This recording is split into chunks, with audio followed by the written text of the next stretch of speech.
You not make it yesterday. We need to ram up the place, innit? No one bought any drinks. Or any of the weed. Takes too long to play the record. That went well. So I'm going to the studio tomorrow, so at least we'll have a dub plate. What's a dub plate? It's our own record. Why don't you try and get your band to come and bring people? They won't come. You're too young. But you're in a band. Hurry up, you're late. Easy enough.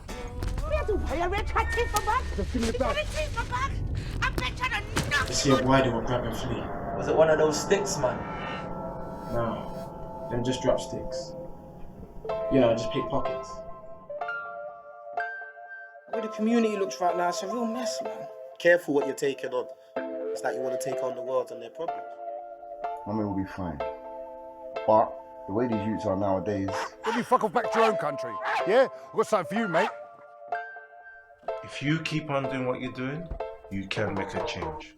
Remember the studio session we started and you never come back to? Don't go on, Sati. I'll come with you now.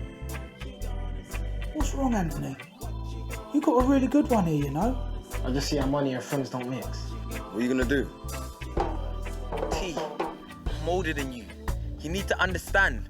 If we don't sell this record now, we're gonna lose our buzz. Lose what buzz? I am the buzz. You're now in tune to the sounds of Sir Giles International, the #1 entertainer. Only can be played by this sound. So this is you? I see why you have to give people a chance.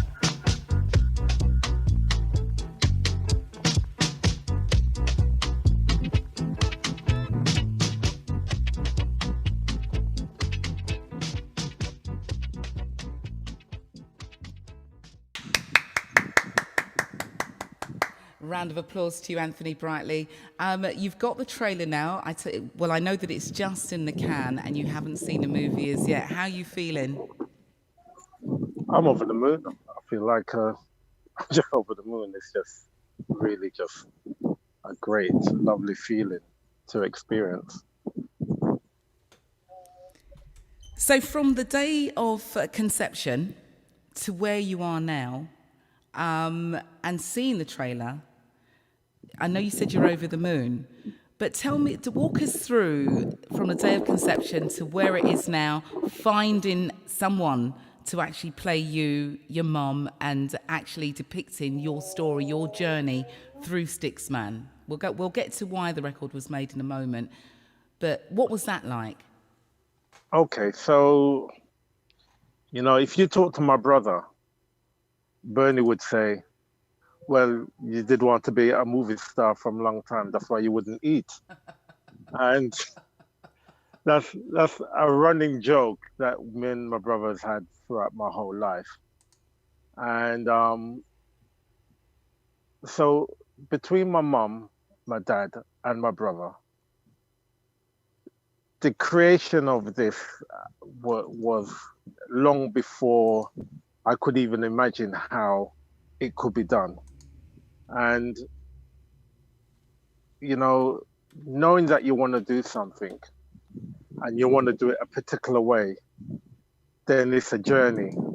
And if you don't experience all the things, if you don't basically start from A to get to Z, then you won't get it right. And when I always knew I was going to do movies one way or the other. And when they had the movie festival here in Antigua, for me, that was like, well, I'm in the right place. I must find someone to direct my movie. Now, why I say Antigua was ideal? Simply because being in a country that is Black, then you hope to find someone like you who can do a job for you because they understand. I think nothing's worse than trying to cross cultures and not getting it right. So a lot of time, I'm not saying you can't work with white people, Indian people. That's not what I'm saying. What I'm saying is to get the chemistry right, you have to find the right people. And for me, I had to find someone young, someone who thinks they're great, someone who thinks they can do anything, because to do something with me, you've got to have all the attributes. And when me and my daughter got ready, we said, right, we're going to this film studio because we want to make a movie. So we dressed up and we went to the film festival. And standing around wondering who is it we're actually here to talk to, a young man comes up to me and say, "Who are you?" and that's the beginning of this great historical moment. And that's how I met Daniel. And Daniel, we spoke. He said, "Who am I?" I said, "I'm just Anthony Brightly." He said, "Well, who's Anthony Brightly?" I said, "Google me and see what you find, and then we can have a conversation." So he did actually Google me, and 3 months later, I met him in London. And I told him what I wanted to do. And the first thing I did was a documentary, which was Young, Gifted and Black, because I wanted to celebrate youth. You know what I mean? One of the hardest things for young people is to get some sort of support, apart from them getting the support from their parents. Outside, everything else comes with some sort of conditions.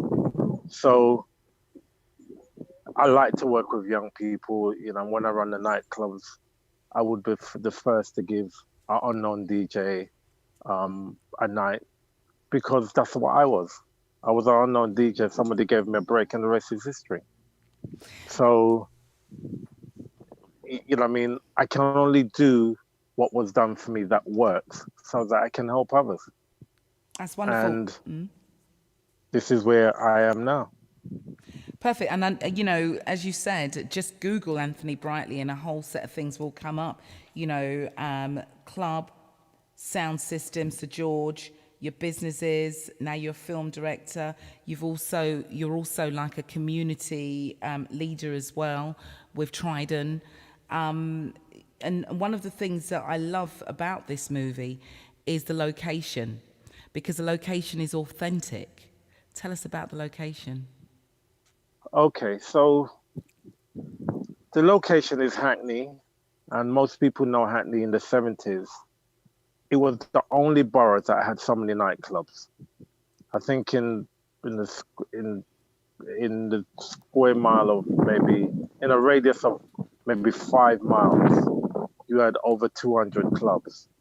From the Liquor Shubin to the Big Phoebes, the All Nations, you name them. You know, if you came to London or you came to England, you had to come to Hackney because that was where all the clubs were. Now, I'm not saying that there wasn't clubs anywhere else, but for choice and variety and for really, for the real thing, you had to come into Hackney because we had the clubs. And Downs Road is my parents' house, where that's where I was born. And I was born while my dad was running his club in the basement of that house.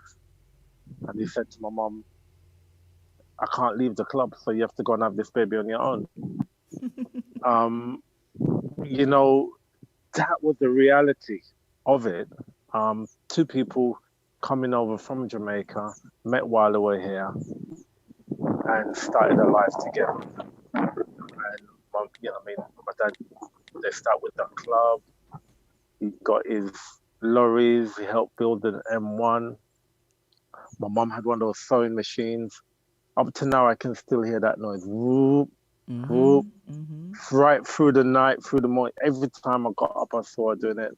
My dad went away, came back, and he said, "Right, Millicent, we're going to open a shop because everybody has to eat food. We're going to open a club because everybody wants entertainment. We're going to sell drinks because people love drinks." So my dad was very practical in what he did.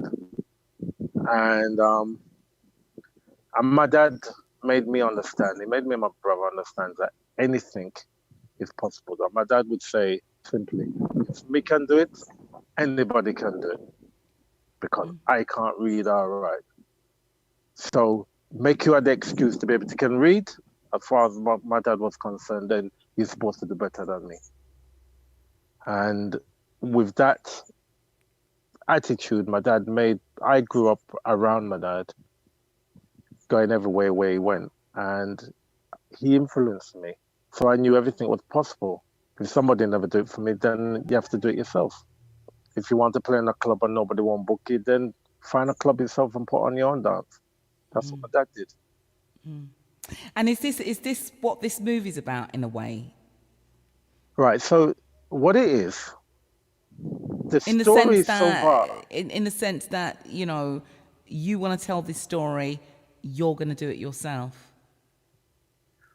Well, as I said, to find someone to make a movie for you or to write a book for you or to do any of those things is actually quite hard, to the point that it becomes impossible. So you really have to do it yourself. I only have my own recording company because no one would give me a recording contract. I have my own recording studio because the studio's made me bankrupt. You know what I mean? So you end up having to cut your cloth to suit your own suit. All right, so tell us about Stickman then, because this All right. yeah, tell us about Stickman. Right. So Stickman is basically set at a period of time where we young people coming out of school and recognizing that we had issues. Now, when I say having issues, realizing that you're not able to compete with anyone else your same age because you spent 5 years in secondary school. They're giving you some exams to take, but nobody wants them. Nobody wants those particular qualifications. You know, and we're there saying, well, hold on, we just spent all this time in school only to find out that CSCs had no value. What were we going to do? And the choices that was out there, you know, you had all the generation above us who were engineers and they did their sitting guilds in their engineering course. Then the next, you know, they closing down all the engineering factories. So unless you was working for Ford or the post office or, you know what I mean, like I got a council job, I was working in a factory, you know what I mean, you just work, it was just hard. And Stickman is about this young man recognizing or trying to work out how is he going to survive. He knows one set of guys who's in a group who are much older than him, so they're all 5 years older than him. So in one environment, he's with older guys. In another environment, he's just coming out of school with his school friends. And then he has the environment of his dad. And he's trying to find out how to get out, how to basically how do you do it? And this is, so the short movie is actually to just give you the introductory, because off of this now, there will be the movie about Black Slate and the Black Slate story, the Sturgeon story, the actual Hackney story of what Stickman was really about, and some of the things that they had to go through and went through, and why we end up having riots. You know what I mean? As David said, we get arrested, and next thing you know, another man dead in the prison cell. Now, it's happening now, but it was happening then. Yeah, yeah. So a lot of people think that we rioted because we were just unruly. No, we rioted because he did something wrong, and we were a little bit more militant then. So we were prepared to go for it because that's what we were used to. In school, you had to go for it. You know what I mean? In the workplace, you had to go for it. It didn't matter where you were. That's the attitude we had. So when the man hit the street and said, right now, this is what we're going to do, you know what I mean? They had all right to take it out of the history books because they can't show us being so militant. And they didn't stop until they quieted us down. You know, they talk about the riots at Notting Hill. But no one, you know what I mean? We were there when it really happened. We were there when the police realized you can't mess with these people. How dare you? And every time we do something, you know what I mean, they create this war against us. And if we don't talk about it, if we don't make the movies, if we don't do something about it, well, guess what's going to happen? Nothing. Absolutely nothing, and it'll be So forgotten. we have a responsibility. We have a responsibility. And normally it takes 40 to 50 years to you to hear what's been going on. And we're talking about 45 years later when we're only now just able to make a movie that shows what it was like in the 70s. So we got a lot of work to do. We still got a lot of work to do. But what really, really moved me about, this tune, Stickman, and of course you got Judith Jacob to play the woman who was being robbed at the time, which was at that moment that you was inspired to write that tune. Tell us about that moment, because that really touches me. And the fact is that, it's still happening today. But the funny side about it is when you were playing the record, when you got it to the clubs and how people embraced it because of what it was called. Tell us about that whole scenario. Right. So anyone who knows Downs Road is a very long road. So you got Downs Road, you got the whole of the park, you got then you have to go into Farley Road, then into Brighton Road. And that journey I had to make every day to go to rehearsal. And you saw all manner of things. So whether it was hot, cold, or indifferent, raining, there was no quicker way to get to Clonbrook Road, which is where my dad warehouse was, which is where we rehearsed. Or if I was going to Phoebe's, you still have to walk down the same road. Anywhere you're going, that was the way I had to walk. So, and that's where I experienced a lot of the reality that was going on, getting dogs, being chased by dogs, being run down by, things happen. And at the point of when I got to Rachel Road and I saw this black woman vexed, telling after man, because the guy who robbed the woman, he most likely was so frightened, as opposed to thinking, no, because this woman said, if I catch you, what am I going to do with you? You damn thief, what and what not what. We must find out who your mother is. And, so it wasn't like, oh, my bag.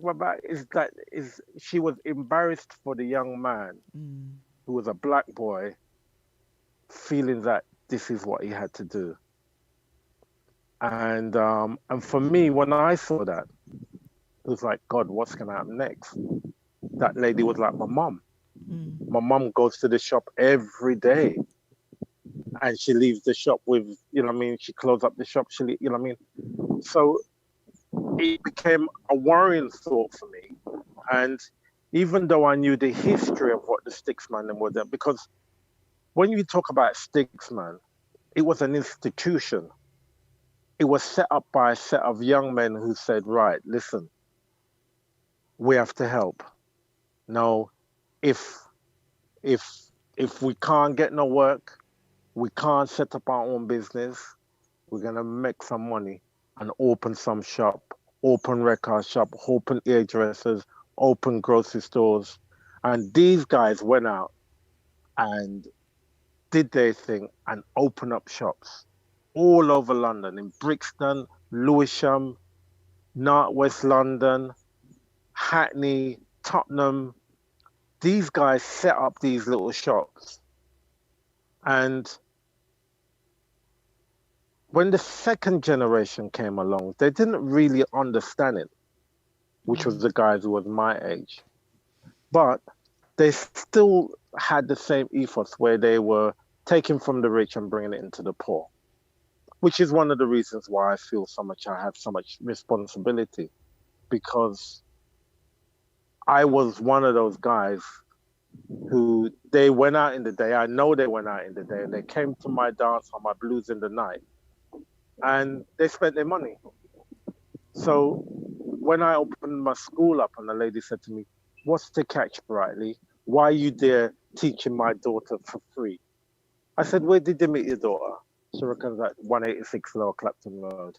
I said, "Who was playing there?" She said, "You was in it, Sir George." I said, "Exactly. Well, this is your investment coming back to you." Nice. Mm. And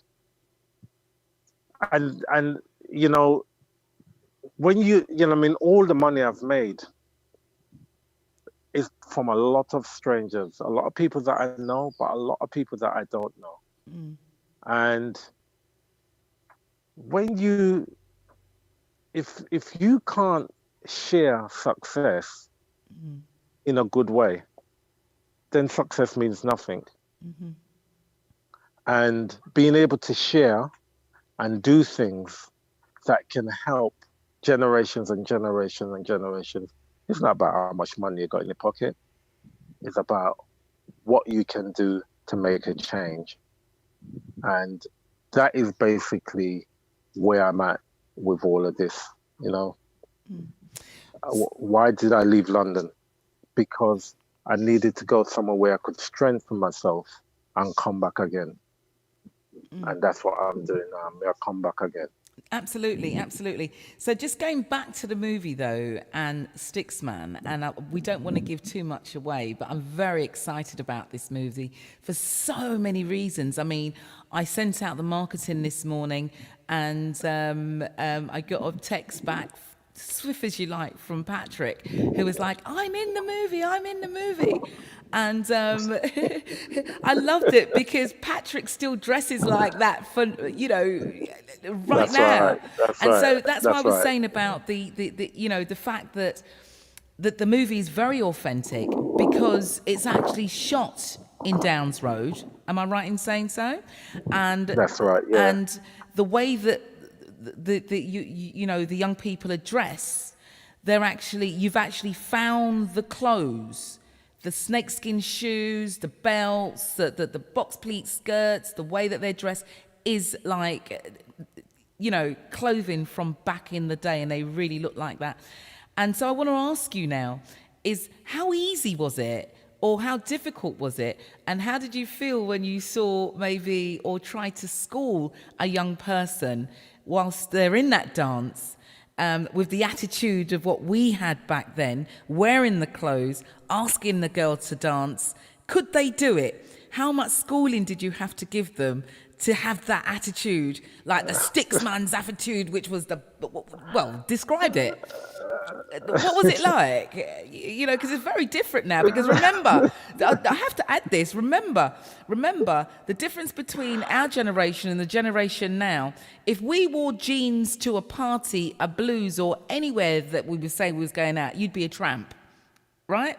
But jeans are the in thing. And right now, sometimes to buy a pair of jeans, it could cost the whole of your entire budget. Do you know what I mean? Because jeans are quite expensive. But it doesn't matter how expensive they were, you couldn't wear jeans to anywhere we did, right? So tell us about the schooling the younger generation to say, well, All right. So first of all, I had to talk to Daniel. Yeah. Because Daniel he's the real producer. Yeah. I had to talk, we spoke for like a year plus with me just talking to him, trying to explain to him what I'm trying to do, what these guys got to look like. And, and then he had to tell his assistant producer, Angie, Gata, Adonis, So, and Angie's white from Poland. So there's a culture divide that he's got to explain, I've got to explain it. And she would just listen to me talk. And she says, I understand you, Anthony, now. I understand you now. And she would go off and she'd go to these secondhand shops. I had to get all these old pictures out. And she found everything. Wow. And then I had to talk to, right, so I had to talk to the 6 guys of Sir George, right? So you have David, Ronnie, Ivan, Dane, Ludrick, Umilivod, and my brother Bernie. And I had to talk to every one of them to tell them what they're like. I had to also explain it to Daniel. So he had to pick someone who could be that type of person, because every single one of these guys had their own personality. Then I had to go to and explain who Black Slate was. So I had to find Elroy, Desmond, Chris, Cledwin, Keith, and then we also had to find someone to play me. Then we had to find these guys who are going to be able to dress up and stand up in a dance, like how the Sticksman them did stand up. And also you've got to bear in mind that this is actually 76. So this is before the real Sticksman craze as we know it took off. Because when the record was made, we were actually talking about a small selection of guys who were very organized and was very good at what they did. Mm. And so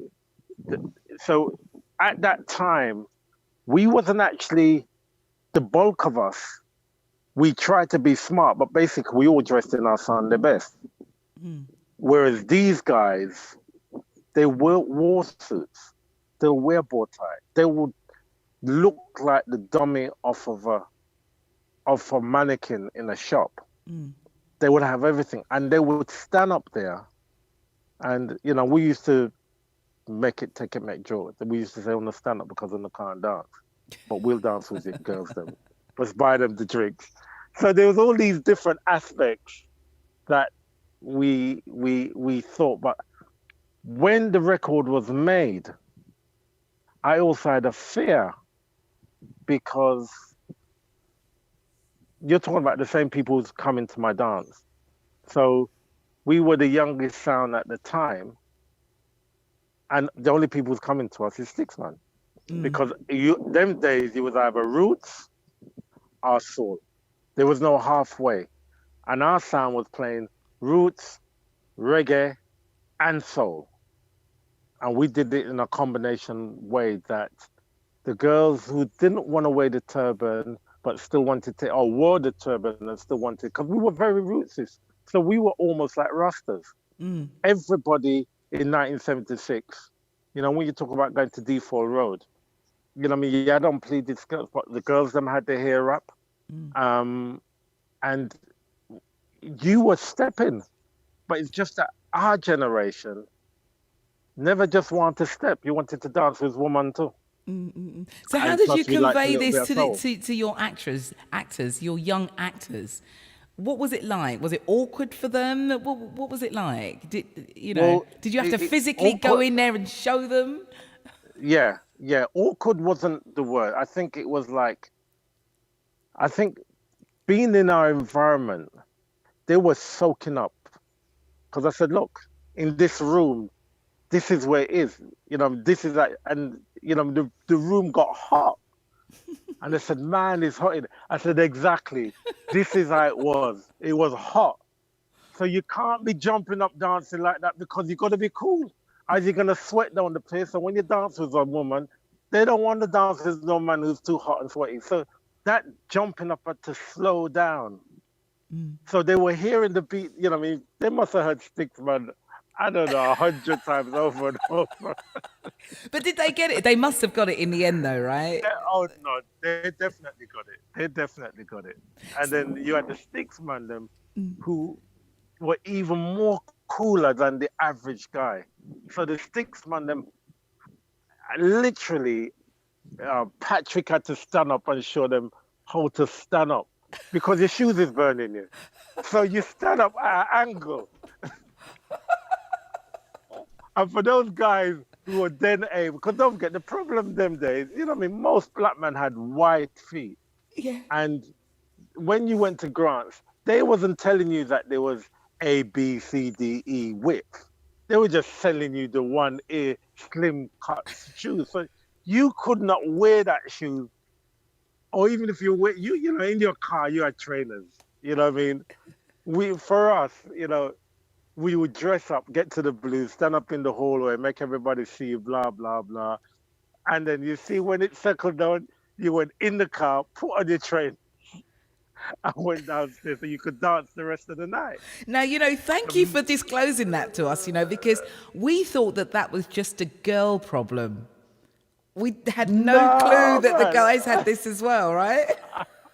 Let me tell you something. You know what I mean? I remember buying a pair of shoes and having to stuff damp newspaper in it so the leather could stretch. And I left it in there too long, so it started to have the watermarks like when you walked in the snow. And listen, some of the things you go through to just wear them shoes, and all you could do is just wear them, barely wear them to the cab. So it was really a painful experience for style and fashion, but we did it. You did it. Now, I'll tell you what else you did. Sorry to interject there, right? But because I know that I could sit and talk to you for ages, and we are going to talk for a little while. So I hope you haven't got anywhere to go, because I want to get it all out. And I'll talk to the boss. You're speaking to her, right? So for me, when I listen to your story, it's still quite incredible that you was at school when you formed Black Slate, right? You were hiring vans to take Black Slate on tour or up the coast or up north to do, you know, gigs and that. Tell us about that. How could you, at 14, 15, however old it was, go into a hire shop to hire a van? And how did you get past your teachers and your father? Well, all right. So, you know, I have a friend called Wayne Campbell, and he talks about it all the time. You know, because I said to him, "Oh, Wayne, I've got to go to the van hire shop to hire a van." Now, I'm 12 years old, right? And Wayne looks at me. Now, Wayne, I'll just tell you a short story about Wayne. Wayne, when he came to our school, he just stuttered. He's like, oh. So I said to Wayne, Wayne, stop trying to talk and just talk. And he reminds me all the time. From I said that to him so simply, he never stuttered again. Oh. So Wayne, when it came to me, anything I said, he's like, all right, I'm coming. Because as far as he's concerned, anything Brightly says happens. Oh. So he followed me to the shop. I went in the shop and I said, right, I want to hire a Luton van. And you're 12, right? You're 12. I'm 12 years old in my school uniform. Jeez. And so the man says, so who's going to drive it? I said, I'm not going to drive it. But the driver, who was Danny at the time, he used to sleep till 4 o'clock in the afternoon. Mm. So he wouldn't turn up at 12 o'clock. So I would have to set it up in the day so he could do all the paperwork, pay the deposits, do all of that. And then he would turn up with his license afterwards and do it. And those were the little responsibilities that I had. You know, I mean, I made my first record at 12. No, hold 11, on. 12. Go on. And in school, you know, my fingers were a little bit light. So in school, we had 1/4-inch tapes. So I borrowed the 1/4-inch tape from school to take to the studio. And more fool me, take back the same box with the same tape in it back to the school and said to my music teacher, look, I got a record. He says, no, that's school tape. So he says, I said, no, I got the record. I made this record. And he says, really, Anthony? So I said, can I play it to the class? And then everyone said, yeah, go on, let Andy play the record. Anyway, I played the record. He says, this is not you. So I went behind the piano and played along with the tape. Oh my God. And then he left. I went to the headmaster. Now, I never had a good relationship with my headmaster, but when he took me to the headmaster, my headmaster knew that he didn't have to cane me. All he had to do is call my dad.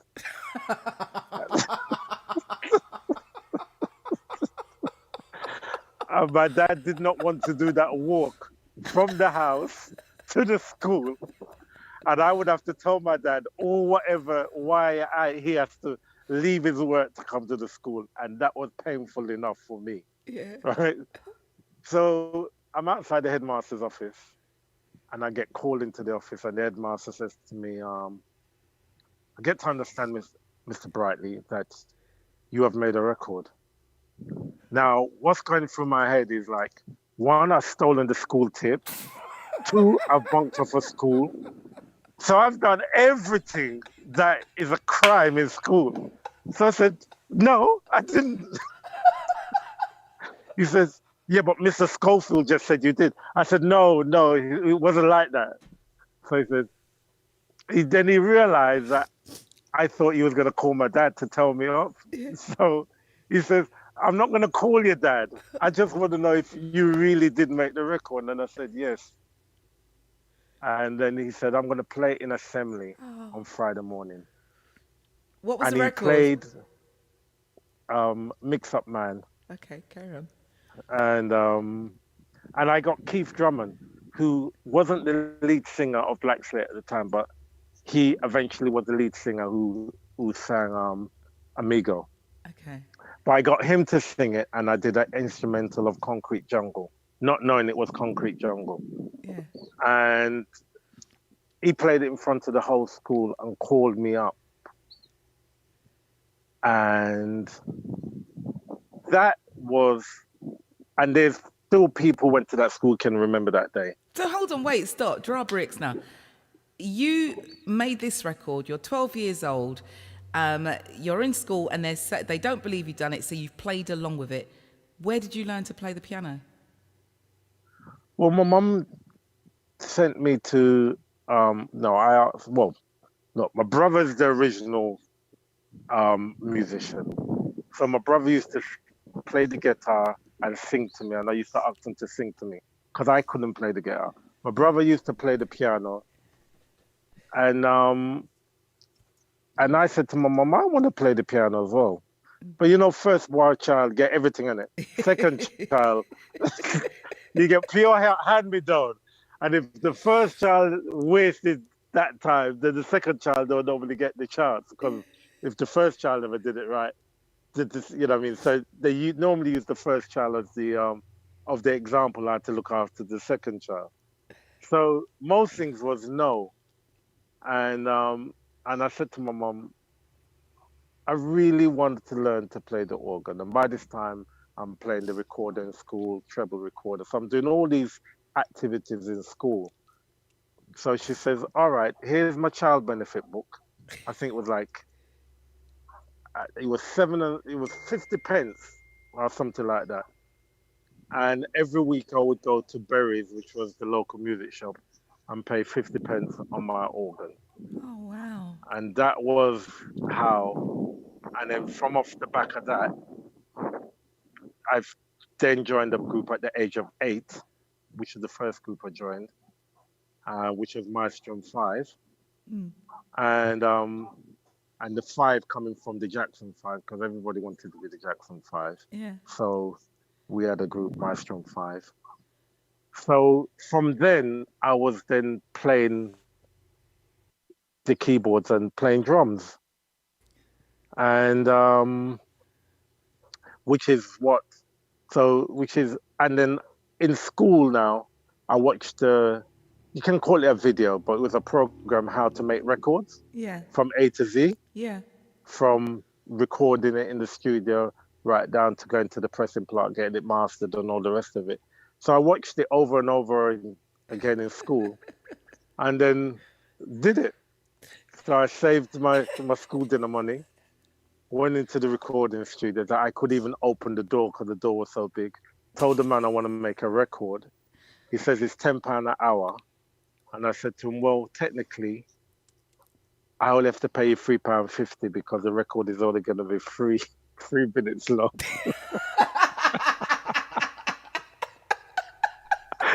And he says, no, it doesn't work like that. You have to pay. He says, you bring me £15 and then I'll make a record for you. Then you can come and make a record. So I know he just humored me. Yeah. Because at that time I was only 11. Wow. And so it took me however long, 30 weeks. 30 weeks of saving 50 pence a week again to book the studio. What made you so determined at that age? At that age? Because my dad told me anything you want to do, you can do.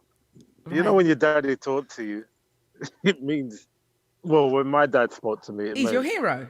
Yeah. Yeah. And can so do all anything. the time that you're saving this money, are you talking about it to your peers? Are you saying to them? No, I can't talk. No, see, this is why it was so, because everybody, right, so there's a Sir George sound, which my dad runs. Yeah. And it's all, you have the Sir George boys. And Sir George boys are normally between 16 and 21. Right. So these boys come to the house every day. Yeah. And then in the same basement, we have groups rehearsing. So I'm talking to, and we have a grocery shop. And I'm talking to adults in the grocery shop. My dad would say to me, Tony, you can't go to school today. You have to go and open the shop. And I would be like 9. So I have to leave primary school and go and open a grocery shop. Right. So with my dad, it wasn't an option. He says, Tony, go do this. Tony, go downstairs and find that. And you dare not go downstairs and can't find what he's telling you to looking for. Yeah. So, because when I go up, he said, open your eyes. Go open your eyes and go look. And if I have to go down there and find it. And half of the time, he doesn't. So you would find something. It won't be what you want, but you would have to find something that he could do the job at hand. Yeah. So my dad was that man who made me know that whatever it is that I want you to do, you must do it. And I grew up with that whole attitude. And mentality. So, all right, so you're in assembly now, the record's been played, everyone knows in the school that you've made this record. I mean, what was it like after that? Was Black Slate formed already or what? What was it like? What happened then? There was there's no Black Slate at the time. Right, so what happened? At the time, so when that happened, we had the local talent competition at the Phoebe's Club. And was that your dad's club? No, that was Vin White, a man called. So Carlton White, you know Carlton White? I know Carlton White, yeah. Well, he was his daddy's club. Right. So he had Vin White, and he put on this talent competition called Opportunity Knock. Yeah. Which you had the TV version, but now we've got our own black version. So I wanted to obviously enter. And a friend of mine, Owen Hewitt, who was responsible, this guy could talk your shoes off your feet. No, you laugh. There was two of them. There was Owen Hewitt and Horace Burke, who we just lost the other day. And Horace Burke became the keyboard player for Black Slate when I wasn't around, and also the keyboard player for Black Slate International, and the keyboard player for Black Slate when we reformed Black Slate. And we just lost him the other day, so rest in peace, my brother.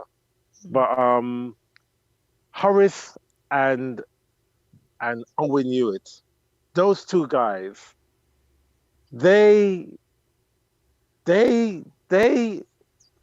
everybody wanted to be like them. Them man, you know what I mean? Owen used to come to my house and say, all right, you know when you're a child, you always break things. And if your parents find out, you're gonna get licks. So Owen was always the guy who says, all right, if I take it home, I'll fix it. Right. I'm more fool me. It never ever came back. So, you know what I mean? And as I said, he was able to take my shoes. I said, I'm just gonna borrow them, I'll come back. And you know what I mean? But Owen got me my first group, which was Maelstrom 5. And he got me into this group which was called the Young Ones from Zion. And the Young Ones from Zion became Black Snake. So at the age of 12, Young Ones from Zion was formed. And, you know, my school teacher, you know, you talked about leaving school. I remember saying to my school teacher, I've got to leave early because I'm performing in Manchester tonight. And Mr. Craig would just look at me. He would just look at me and say, you have a bloody wind up or you're actually talking the truth. But he would even say, I need a letter from your father. You just say, all right, go on then, Andy. And you know, so as bad as Hackney Down School it was as good as it was because they knew I wasn't normal in any way and allowed me to do abnormal things. Like them days, there were certain things that black kids never do. And being a prefect was one of them. Because we used to say, if he's a prefect, he's a poof. Yeah. And I said, nah, if you're a prefect, you get the keys. Because we used to have to go to be nice to these guys, that they would open the common room for us that we could play table tennis, or open the music room that we could play music. So I said, I'm going to become a prefect. Then we don't have to call the white man to come and open the door, because I'll have the keys myself. So we did a lot of groundbreaking things in school that wasn't the norm for black guys. And that's what made our generation so different. And that's why the history is so important, because we wasn't normal. We were a different bunch of kids. And we wasn't just in Hackney. We were all over London. We were in Birmingham. We were in Manchester. We were in Bristol, Nottingham, Coventry. There were Huddersfield, Ipswich. And we were a set of youths that was born out of our parents that came in the early 50s, late 40s, early 50s. And it didn't matter what work those people did. It put something in us that made us know that we had to make a change. But if I can just interject there, just interject there, because what you're saying is absolutely true. But it does really, for everything that you're saying, I was there, I lived it, and I understand that we were very, very different. We used to go to the tailor to make sure that our garment was a little bit different. But there is something to be said about the people like yourself who was different but took it that little bit further. Do you understand what I'm saying to you? Because you was 11, you was making tunes, and even in the trailer of Stickman, I can't remember who it was that comes to you. It might have been Elroy that comes to you and says to you, "Yo, we've got to release a tune or something like that, if I can remember rightly, because the buzz is going to be gone." And you looked at him and you went, "The buzz? I am the buzz." Do you understand what I mean? So we were different, but there was still there's still a lot of credit to be given to someone like yourself, you know, who had that confidence at that time. Because I remember in your story that, all right, I won't tell the story. You tell us about the actual dub plate of Stickman and why you made that tune.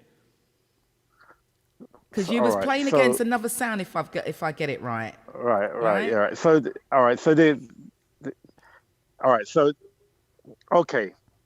Any sound man, or most sound men, would have experienced this. Mm. Now, I took over my dad's sound at the age of 14, and so I was able to bypass all of the experiences of what a youth sound went through. Because I, as a youth, I just became a big man sound because I was playing my dad's sound. So, and because my dad was my dad was a nightclub owner. So my dad owned Cubies before, when it was called 007. My dad owned Norwich. Me and my brother was the ones who had, it was a bingo hall. And me and my brother had to unscrew all of those bingo chairs so my dad could keep for that. You know what I mean? So we've got all these stories of things that we had to do, because I don't know what my dad thought we were, but he just looked at us as a piece of machinery. Boy, go screw out all of those chairs. Now, if you think of a bingo hall, or if anyone who knows how big Norwich was, I know it could have been 500 chairs. I don't know, but there was no electric screwdriver. It was just mash up your palm, hand, middle, and unscrew all of those. We had to do it. So my dad did outings. My dad did everything in the entertainment industry. So I went to my dad while I'm playing this sound and said, right, Daddy, I want to play Fat Man song. And I think if you put this dance on, it will be a big dance. Sir George and Fat Man. And me and my cousin Lloyd used to mimic Robert and Richard, which was two brothers. So you had people calling him Ribs, but that's Robert, who was the selector for Fat Man at the time. And Richard, who was Robert's bigger brother, he was the one on the microphone. So I used to, on a Sunday, go and listen to Fat Man and sneak in and hope that no one ever recognized that I was George Brightley's boy, and listen to Fat Man play music. So my dad sets up the dance, and the dance ran. And my dad said, "Why, you choose a good dance tonight?" Anyway, as a sound man, my daddy's club, innit? So we take the sound early, string up. And when you're playing your own sound to yourself, it sounds really good. Yeah. Anyway, I go home, get changed. And then Fat Man is all stringed up and playing. And them days, everything is 1-to-1, innit? So you play one, I play. So I go to play my first record. And CM Harris Burke, actually. Harris Burke has got a tribal woman in front of Fat Man sound, right? And I play the record. And lesson number 1, never try to play as loud as the other sound. Know how good your sound is. Anyway, I tried to sound as loud as Fat Man, which my sound wasn't as powerful as that, and sounded distorted and really bad. Oh. And Horace and all the girls, them stood up. Stamp, da da da da da dump, sign off, stamp, da da da. You know what? Up to now, I couldn't take my head out of the record box. And all night, I sure must have been crying. Because I can't play another record because they signed us off. So I said, I'm going to get you back. Now, I'm a horrible guy. If I say I'm going to get you back, believe me, I'm going to get you back. So I made 3 records for 3 different sound men. Susie Wang, because this man played it on me first and I thought it was a great record, so I made my own version of it. Yeah. Piano Twist, which was Fat Man's anthem at the time, which was Here I Come by Dennis Brown. Yeah. So I remade it Yeah. to play back up Fat Man so I could sign him off one day. Oh. And I made this instrumental record, because them days, instrumental records could go to number 1. So Liquidator went to number 1. Yeah. So being an organist, you could actually make a record and get a hit record with it. Yeah. So I made this instrumental with the melodica, like Augustus Pablo. Yeah. And which was my own personal record. Original bass line, original everything.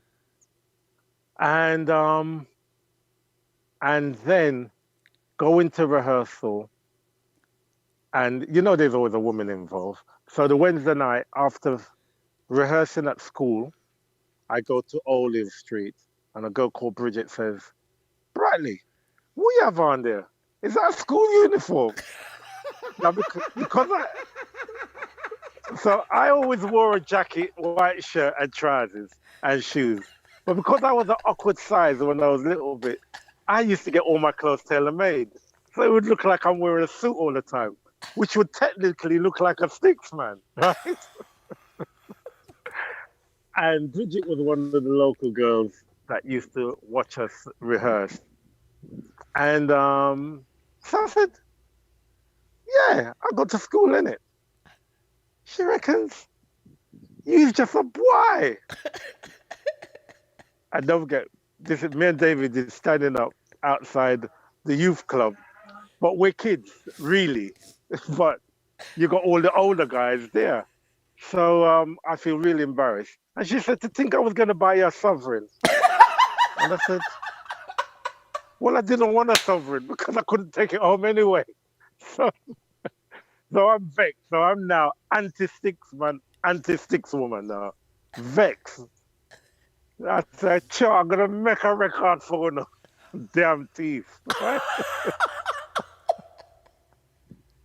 So as I'm walking up, Sticks, man, why you do that, rubber man? And then, no, it was a Sticks, man. And then going to rehearsal and see the woman get robbed. Right. I said, "Hold on, man, that's a robber. That's not even a Sticks, man." Yeah. And then that's where all the lyrics came. Say it was your mother, say it was your father, would you like that? Them got to work every day. At the end of the week, they get you paid. Sticks, man, you're taking their money from them. And that's how the record was written. And then I went back to the studio, which is when Elroy meets me and asks me where I'm going. I said, "I'm going to the studio." He says, "What, to do what?" I said, "To make them records that I went in the first place to make." Yeah. And Elroy is a very talented musician. When I say talented, the man make anybody shame. He play drums better than you, he play bass better than you, he play everything better than you.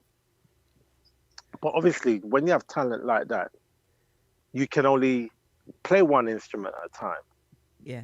So when I went to the studio, I said to him, "All right, I'm going to play the drums, you play bass," because he's the bass man. Mm. And he says, "But there's one thing about playing drums. The drum is always the most exciting person in a band. So everybody always learns to play the drums." So Elroy said, "No. Let me play the drums and you play the keyboard." And then I said to Elroy, "But you're going to have to come back and play the bass." He says, "Yeah, I'll come back and do that." But he never ever came back. Mm. So when he meets me now, and I'm going back now, because now I'm going back to make the Sticksman record because I'm vexed. You'll see how serious I am. And I don't care if I can't sing. I'm going to make this record, and it's going to be a dub plate, and no other song can play it. Yeah. And then Elroy says, no, let me come. So I said, "All right, you come." So Elroy hears me singing. He said, "T, let me just sing it, man." Because he politely says, "You can't sing this. You can't sing." Right? So he says, "What's the words?" And I tell him the words, and he does line by line by line. One take. Wow. Line by line by line. And then he leaves. And he says, "Boy, give me a change." And I said, "Boy." Anyway, we get and we follow. So we're always falling out. Mm. Anyway, he goes off. I work on the record. So the first place I play is in Plastic Grove.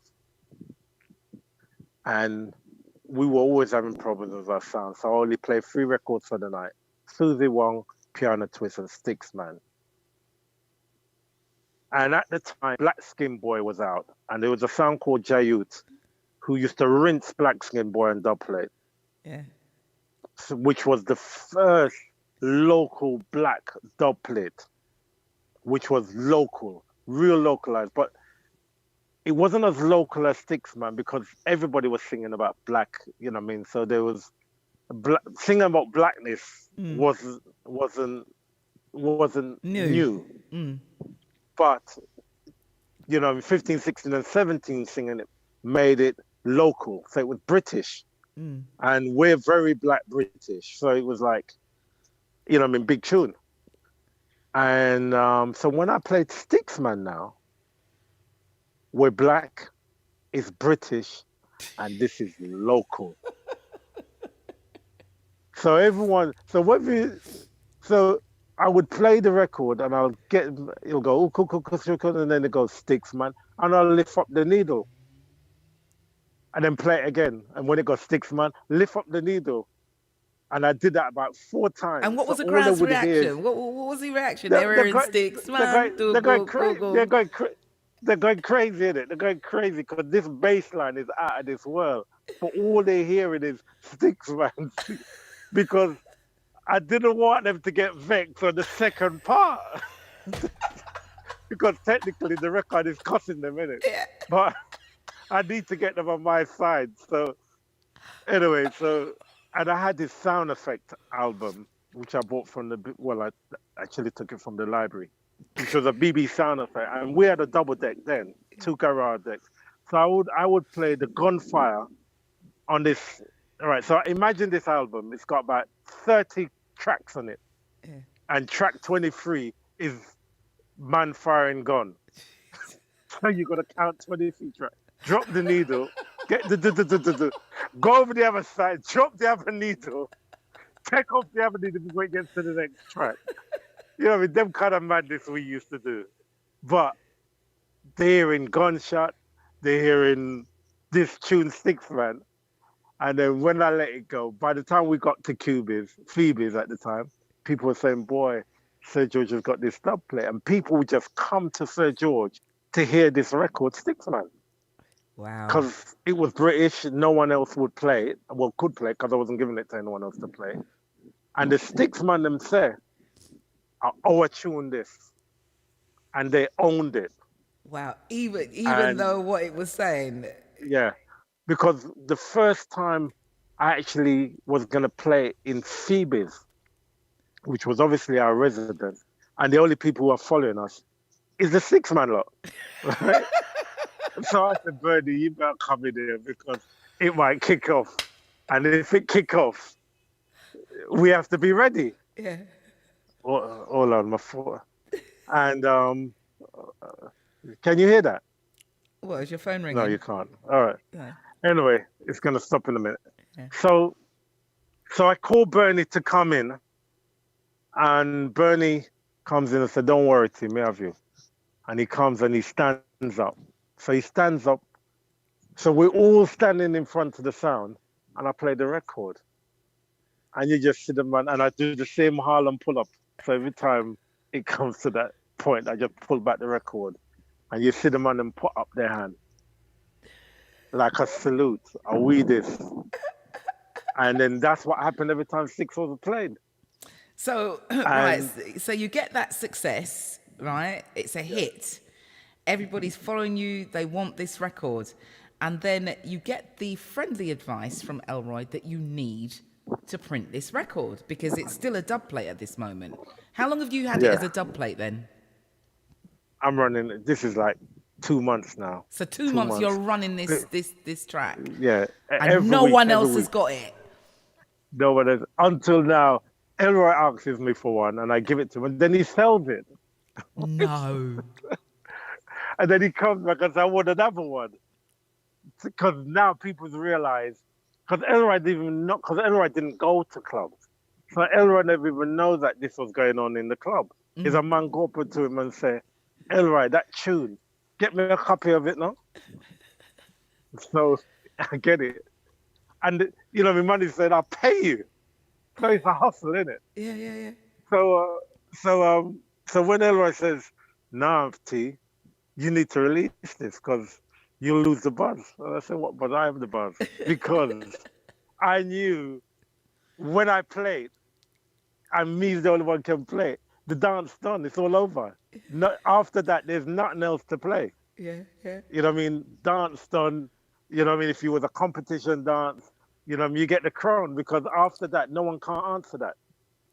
There's no other British record toting. No one's talking about nothing happening in your area. So it didn't matter where I go. I played Harlesden, Stickman. And to be fair, it's true. And to be fair, you know, I was never a Sticks girl, but to look at me, you'd think I was because I dressed that way. That's we dress right. conservative, didn't we? And we stood up and so we torn with footeen, see and wear. Yeah. So everyone dressed that way. Yeah. So now Stickman became a style, Yeah. a fashion. Yeah. That's why it took so long. So by the time Stickman became a style and a fashion in 79, or let's call it 78, we wasn't even playing the record anymore. But we changed our style of music and slowed it down because we were all so dressed so cool. The last thing you wanted to do was sort up your clothes. Yeah. Yes. So and there's so much. I had a trip to Jamaica and they run me onto Jamaica and tell me about English boy can't play records, can't play reggae music. Oh. And I said, yeah, well, I've played with Johnny Clark, Dennis Brown, Heptones, blah, blah. He said, me not care, you play what we play, but you can't play it on your own without us. Oh. And King Tubby's run me out of his studio, like, run me, like, boy, get out of my studio. And I said, how dare you? You don't know who I am. No, I don't. Get out of my studio. My name's Andy Brightly. Get out of my studio. I said, all right, well, I want to buy some dub plates. Me now sit down with no Englishman because I'm too mean. So, you don't want me play tune because them days they would have to put the master tape on the tape. Yeah. And then you have to listen to the tune and say, I want that tune. But, you know what I mean? I never had a lot of money.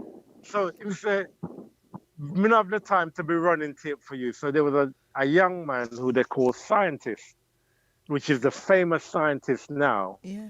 But at the time, Scientist was the boy. Yeah. And there was a Scientist, go run off some tune for this Englishman.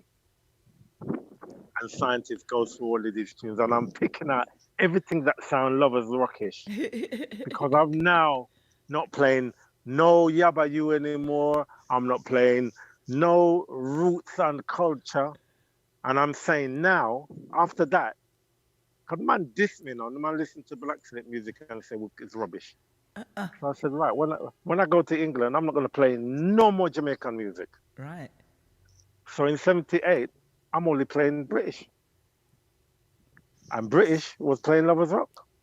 And the little roots here and there, like Hard Times and things like that, which you know is Black Slate. So what we did was just played only Lovers Rock and met the Jamaican them starve because we would not play nothing name if it wasn't the Mighty Diamonds or, you know, like Sugar Mine up Brock True, Roddy Thomas and them guys. If you wasn't singing Lovers Rock-ish music, Sir George wasn't playing it.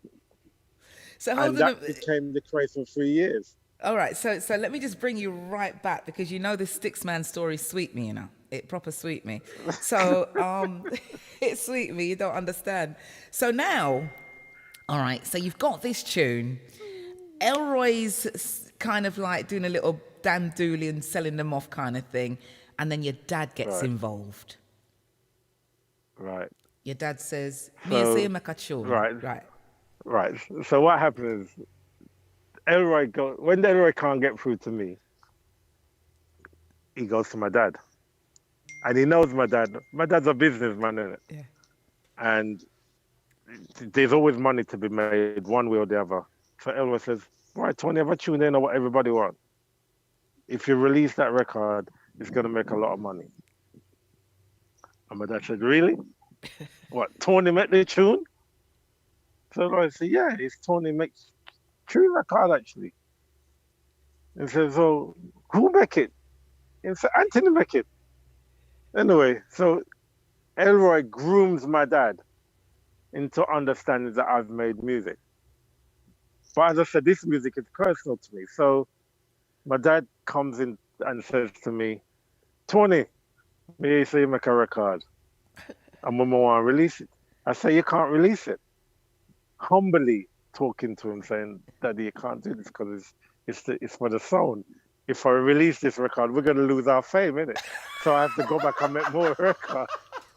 Because once it's released, you're no longer... Right. So my dad says to me, quite nicely, because he's standing, I'm in bed, you know what I mean? I got exam that day, and he says to me, with a smirk on his face, and he says, hold on a minute. Because he knows he doesn't give me no money, right? So he says, where you get money to make record?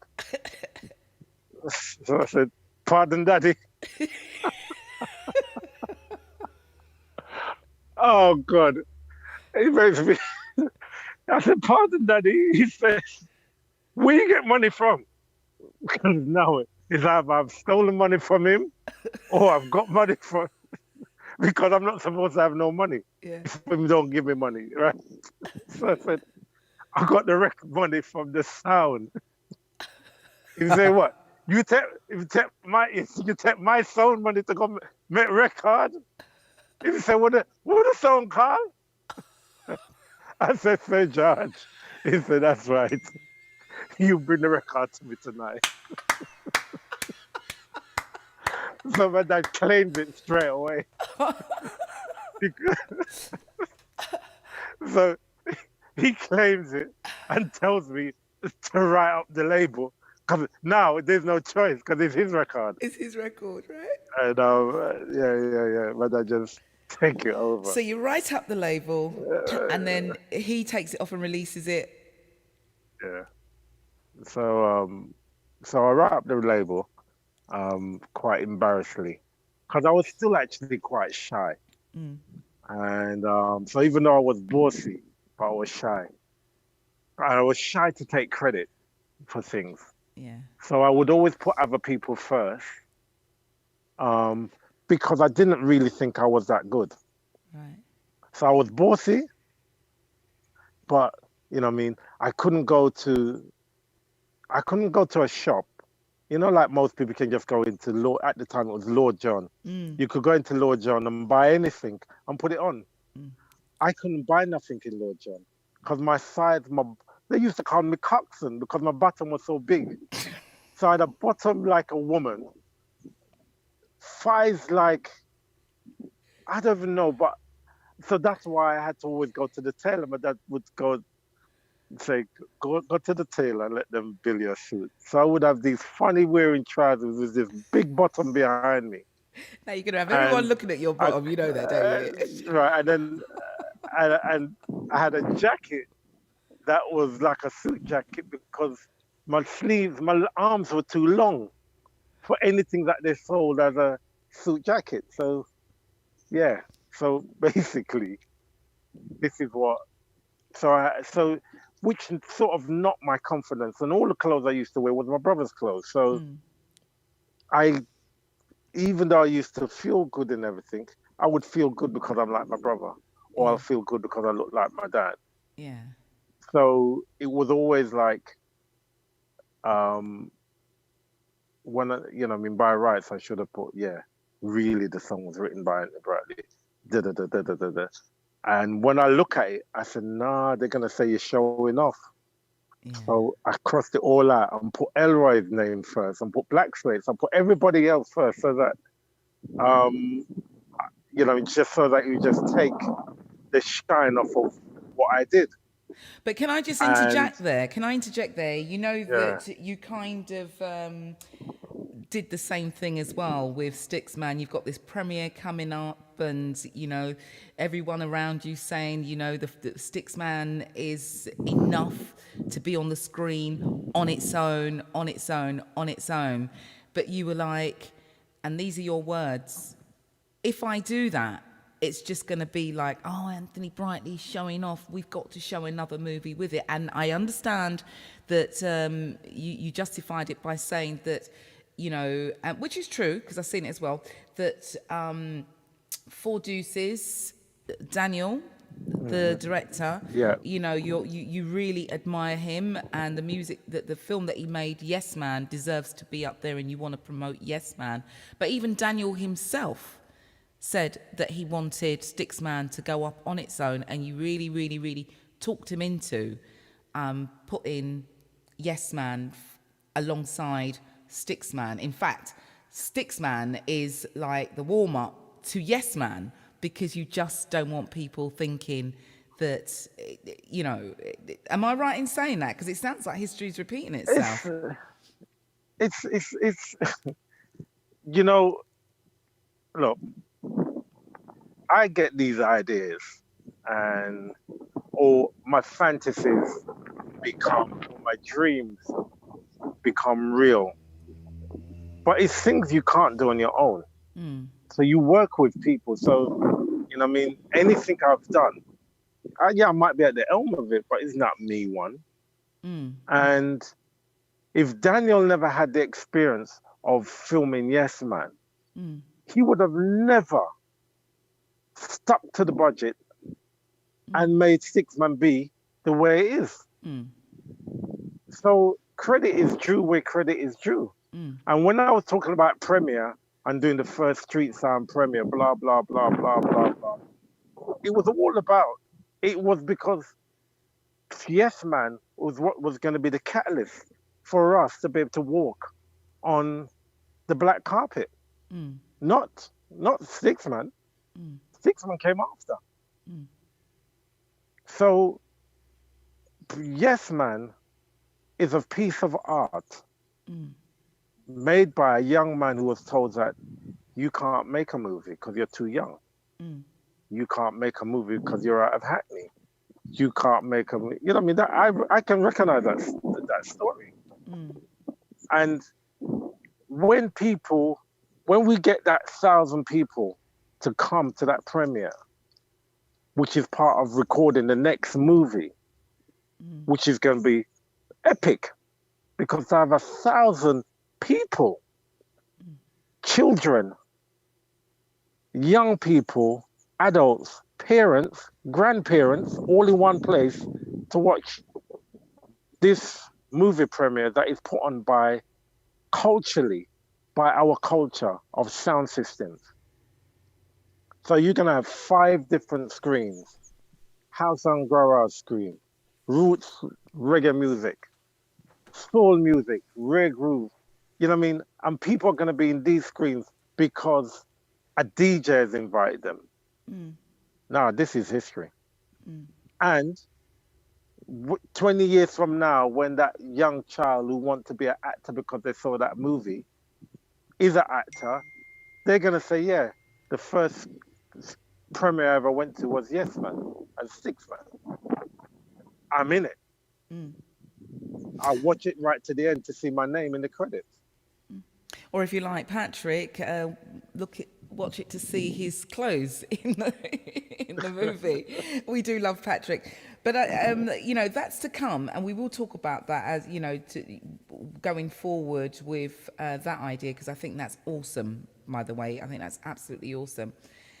And just to give people a little insight of who they're actually watching right now.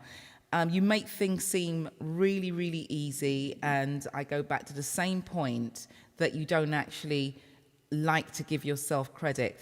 But if I were to say to people watching right now, who knows and who has heard of and who has actually got a Stone Love tape in their house? My age group, I mean, I still haven't been to a Stone Love dance, but I remember that anybody that went to Jamaica and they said, what do you want? I would be like, bring me back a Stone Love tape. Now, your relationship with Stone Love is another interesting story. Tell us about Stone Love. Tell us about that story with Stone Love, because you are just something else. And All we're right, going to get to so- D-Jam as well. You're sitting there wearing the T-shirt. We've got to get to Buckley's, and there's just so many, you know. I'm so glad that I am the boss, because we are going to talk about Anthony Brightly and his endeavours today. So, Stone Love, tell me about Stone Love. Okay, so in 1986, I got to Jamaica. No, 87, I got to Jamaica. And I'm staying at a hotel called the Courtly, when it used to be on Trafalgar Road. Mm. And behind Courtly, there's a club called Tropics. Anyway, I'm in Jamaica. So, you know, when you go somewhere on your own, you got to find somebody to team up with. So normally in the hotel, you find a man who look like him is streetwise. And, you know, and also for anyone who's working in Jamaica, it's a way to go out and get a food, get a rib, you get everything, because the Englishman will take you out, innit? So I go to this guy and say, boy, I want to go out tonight. I'm in Jamaica. So I'm listening to Stone Love in the background playing. But this man takes me to this club called Illusions. The club call it with AC. And I've got in there in a shirt. And I'm saying, and they're playing pure soul music. I said, no, man, I want to listen to like what I was listening to over he said, no, man, you don't go behind that. It's all the old nigga go behind there. So I said, well, I said, come on. He said, you're going on your own. I'm not going on there. So there's an alley behind. So you know them called what? It's a club in an alleyway. Yeah. Anyway, you know, music makes you do the weirdest things. So I'm fearless because I want to hear this music. So I go around and I listen to this sound. And Stone Love is playing music all night long, from dancehall to little smoochy soul to pop music. But they're, as we call it, selecting wisely. Them just beat the music and they just doing this thing I've never heard before. And I said to myself, listen, I can take these guys and make them the biggest sound in the world. So this is me standing up in this dark, saying, I can do this, I can do this. So I go up to them and I say, listen, have you ever been to England? Oh no, the man them there will look upon me. So I said, okay. I said, okay. So I go back and I'm there with this, they call them Brownings. But you know when a mixed race woman is in the sun and them have the long curly flowing hair. Yeah. And the sun, they've been there for a few days in the sun. Somebody says, Susan, go and tell them man that you want to take them to England. They couldn't resist her, right? I tell them that, but the man who's going to do it, you have to come and meet them in the Pegasus, which is why I called my club indoors on the Pegasus. And I said, come, tell them that they have to come to the Pegasus, because the Pegasus at the time was the #1 hotel in Kingston. Yeah. So I've set myself up by the pool, I got on a robe, and Rory Weepo comes to meet me. So I said, would you remember me? I said, I'm going to make you guys the biggest sound in the world. And Weepo says, if you think you can do it then. Mm. The rest is history.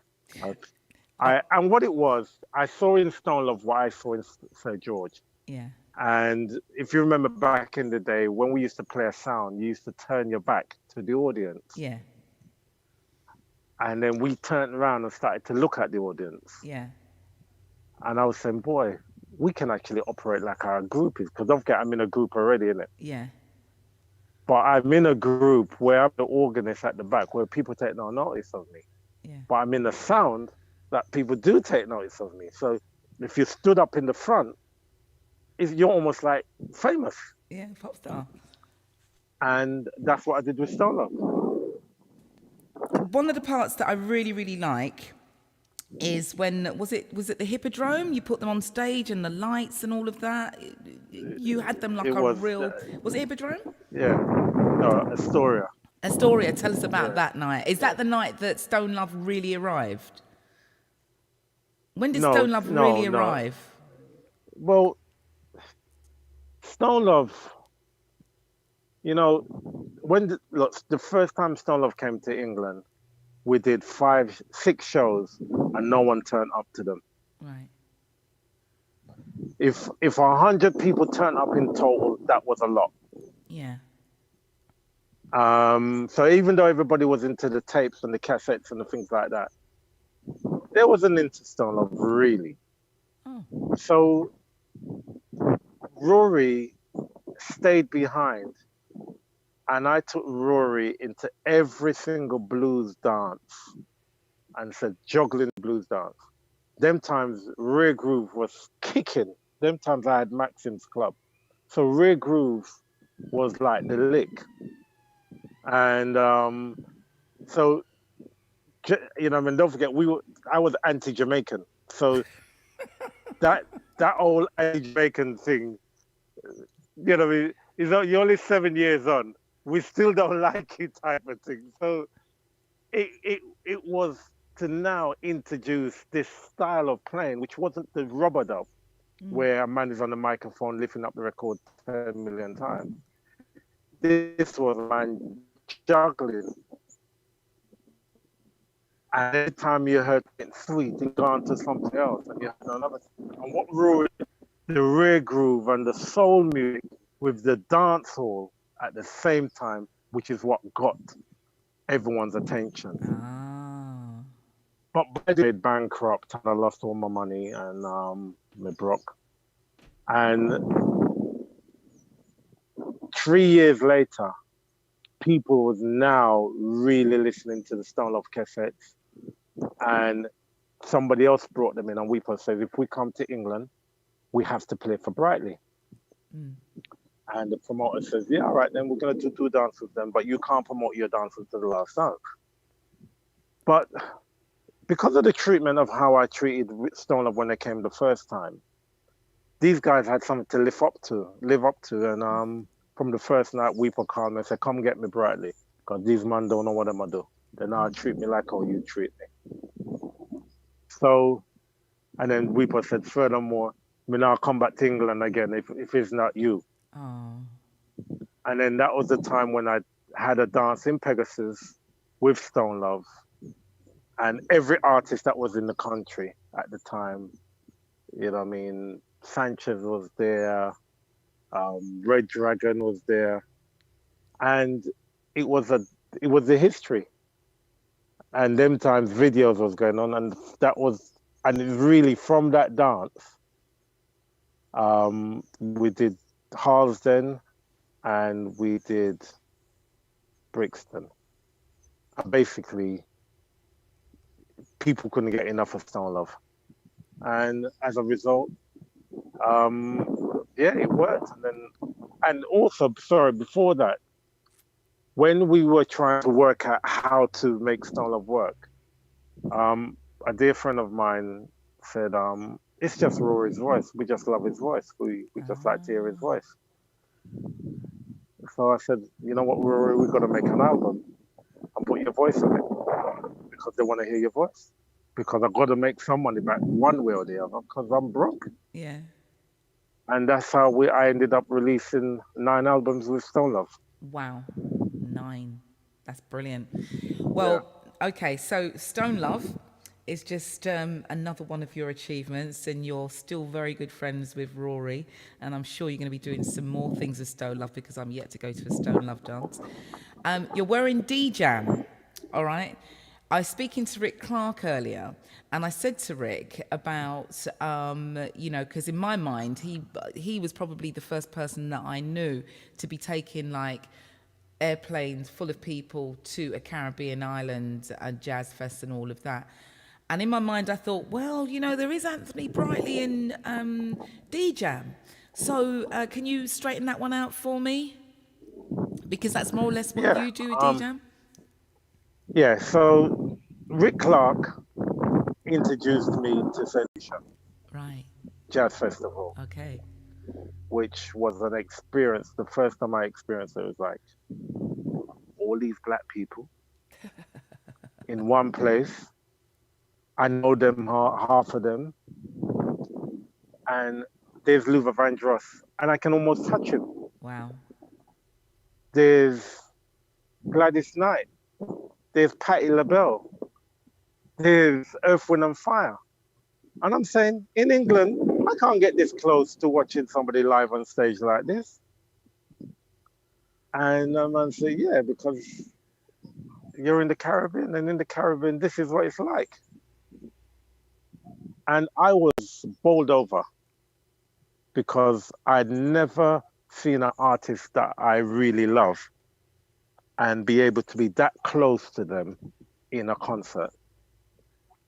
Even though I've had front row seats in England, but this was different.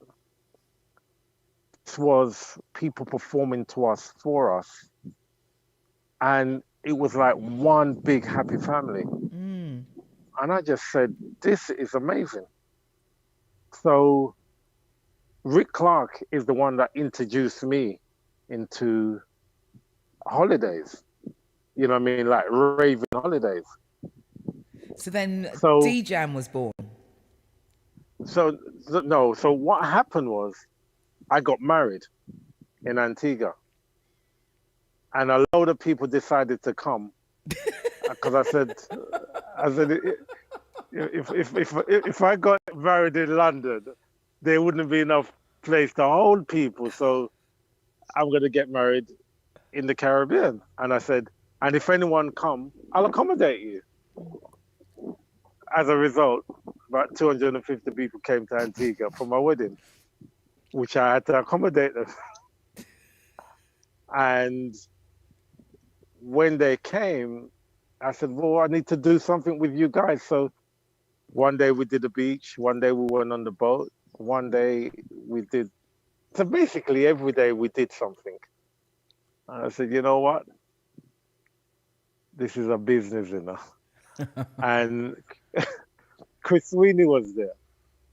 And I said, Chris, you're always going to Europe. You've never been to the Caribbean before. I said, I'm here. You can come here now. And we teamed up with Choice FM and we did 2 DJs. But my concept was really to celebrate DJs. So DJam actually represents DJ Festival. Right. So I did, so I created a DJam award for outstanding DJs. But what happened was, because my age group, you know what I mean, was already established themselves between going to St. Lucia, even though it was different here, but it was a different thing because St. Lucia had the jazz, which had the artists, which put a whole different thing on it. So I went to the younger DJs who had never even been to the Caribbean before. Wow. So I went for House and Garage, you know, Heartless Crew, Super D. And these were kids, like my kids' age. Yeah. And as you know, I like to work with the younger ones. And I said, all right, we're going to have the D-Jam Festival. And this is what it's going to be. And so year 3 of D-Jam, I never used none of the big man DJs. I used peer kids. And they rolled out between the ages of 20, well, as young as 23, apart from my daughter was 18 at the time. But you had basically 23 to 35-year-olds all on one plane. And Antigua's never, ever seen this before. So it's an energy and it's a music they never heard before. And that's how the real D-Jam was born. Beautiful. Well, I hope that we'll see more of them. I'm a little bit worried because I want to hop, skip, and jump because you mentioned your kids and they are who I'm coming to next. So, given the relationship that you had with your father, who was pretty much, you know, you want to do it, you know, and to me, he felt like he was strict with you, but he also gave you free rein, and he also had his tongue in his cheek with you, you know, so he had a sense of humour, and your mother was quite supportive. For me, you have, I can't remember all their names, but what are you like with your children, and what paths have they taken, and are you the same way with your children as your father or your parents were with you? And as a result, are they doing as well? Are they fearless like you are? Okay, well, as you know, once you have children, you become protective, don't you? You try to protect them. And if you've experienced some things that you don't like, you don't want them to have to experience that.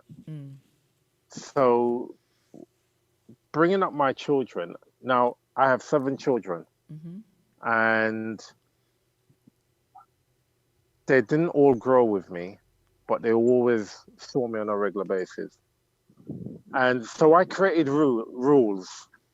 And basically, you can get anything you want as long as you do what you're supposed to do. So that's one thing that all my children understood. Daddy will give you anything, but as long as you do, you know, if we went into a restaurant, I say you can order anything, but you have to eat what's on the plate. You can't waste it. Yeah. And I remember Reese one time going somewhere and ordering this bag of food. He just never know, but he ordered the food. And I remember Ashley and Rachel said, you know, you're going to have to eat all that.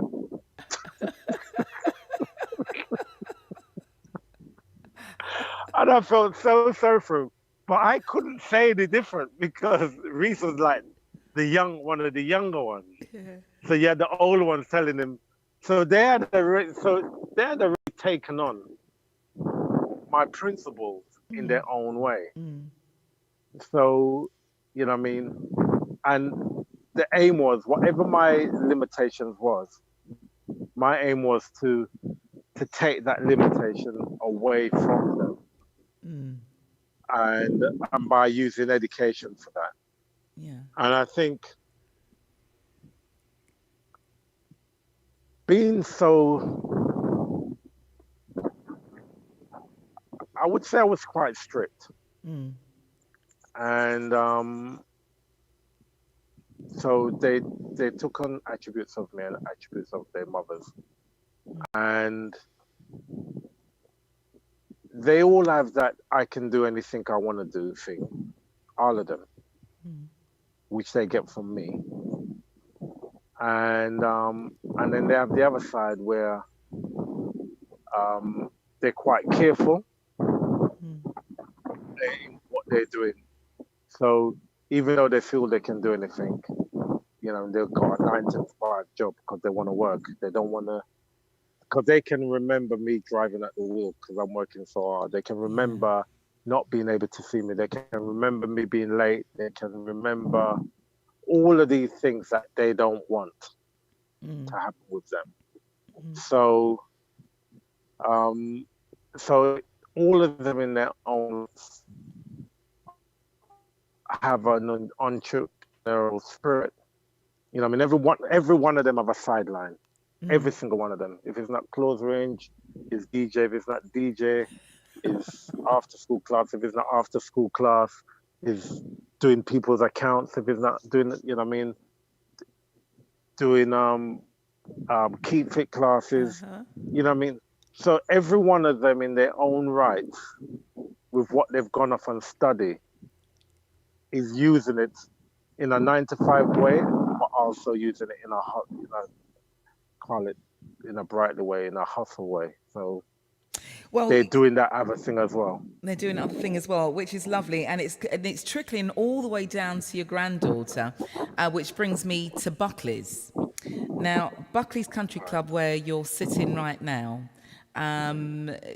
you know, you never stop thinking of ideas and all of that. You know, your granddaughter, She set herself up to be what she called DJ MC Anaya, which we see her, if you go on Anthony Bartley's page, you'll probably see her rocking the mic and that. And of course her mum, Elayne, and they've got something really special going on there. Tell us about Buckley's Country Club. Okay, so Buckley's Country Club was a concept that came out of the early years coming out here. And because of how nightclubs was, I came here not thinking to do nightclubbing or anything like that. And I got into building. So,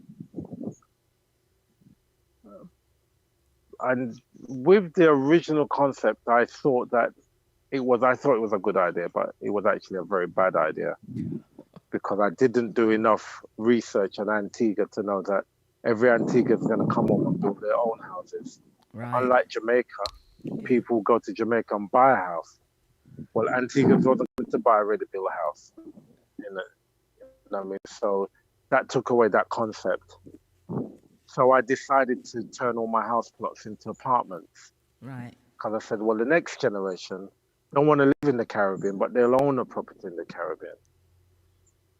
And then it moved on to, for people of my age group, as they're getting old, there's nothing wrong with them, but they need an environment that they can go to, either part own, and whether they're married, single, or whatever the case is, but somewhere that plays music, but gives you the comfort of what, just gives you the comfort of what you want, that you can come back. So I ended up making all of these apartments here that people can come and have long-term or short-term holidays. And then with Anaya, and I would say, oh, Granddad, all of these towers should have Buckley's Country Club on it. And I mean, she's what? She's 8, 9, 7? Right, but at the time she was 6. 6. And I said, what? So I said, why?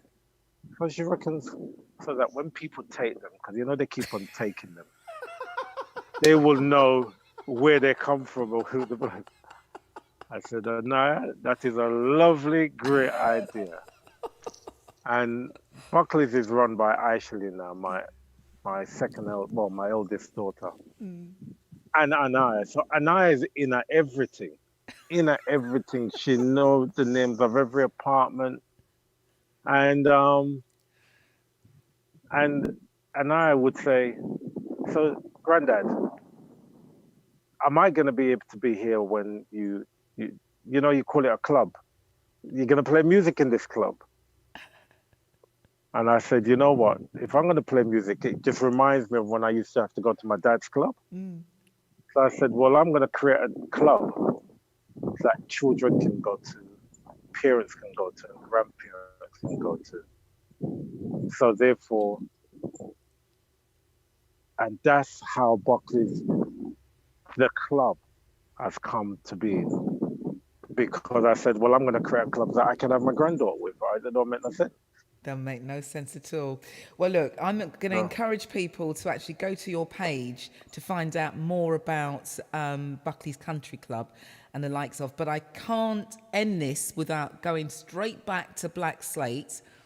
You've had hits with Amigo, you did Top of the Pops.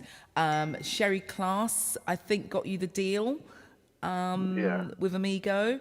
And one of the most beautiful things about Black Slate, and I witnessed it for myself and I didn't even know you, is seeing your son, who is now the lead singer of Black Slate. And not a lot of people can say that their son has now stepped into the lead. Do you know what I mean? To head up their band. And the thing is that when I came to the Jazz Cafe, I think it was about 2 years ago, and Gavin was singing all of the songs, Amigo, Stickman, and all of that. Everybody was jumping up and down, and it was only because he looked so young that made me know that he wasn't really the original singer on that. Tell me about his joining the group. you know, because he's a young person, isn't it? He's supposed to be into hip hop. Well, okay, so about 6 years ago, I went to the Soul Train cruise, or however long. Well, no, it's about 9 years ago now. Anyway, I went to the Soul Train cruise, which was a cruise of all the old time soul acts, and I saw Earth, Wind and Fire performing, and Philip Bailey, you know what I mean, with his great voice, sings Reasons as everybody's waiting for him to sing.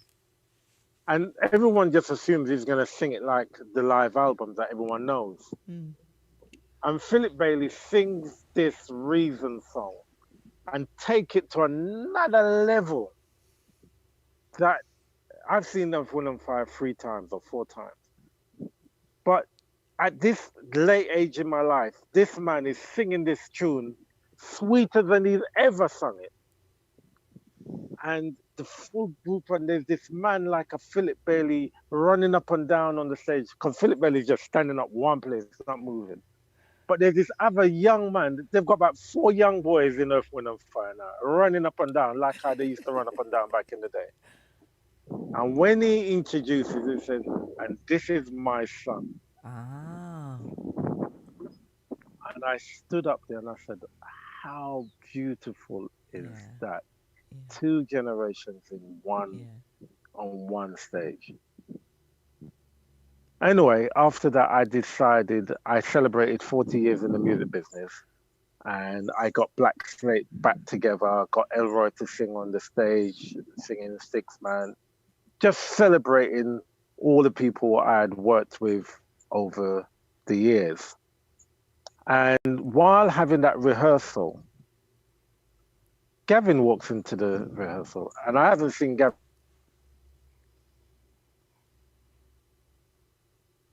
Oh no, you've gone. Shake your phone, shake your phone.